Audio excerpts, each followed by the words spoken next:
पराई आग पे रोटी नहीं बनाऊंगा, पराई आग पे रोटी नहीं बनाऊंगा, मैं भीग जाऊंगा छतरी नहीं बनाऊंगा। वाह वाह वाह वाह। अगर खुदा ने बनाने का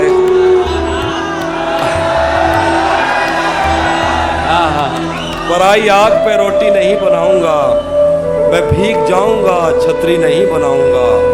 अगर खुदा ने बनाने का इख्तियार दिया, अलम बनाऊंगा बर्छी नहीं बना। भी गुजरे तो चौंक उठता हूँ, नए मकान में खिड़की नहीं बनाऊंगा। फरेब दे के तेरा जिस्म जीत लूं लेकिन, फरेब दे के तेरा जिस्म जीत लूं लेकिन, मैं पेड़ काट के कश्ती नहीं बनाऊंगा। क्या कहने। वाह वाह। फरेब दे के तेरा जिस्म जीत लूं लेकिन, मैं पेड़ काट के कश्ती नहीं बनाऊंगा। मैं दुश्मनों से अगर जंग जीत भी जाऊं, मैं दुश्मनों से अगर जंग जीत भी जाऊं, तो उनकी औरतें कैदी नहीं बनाऊंगा।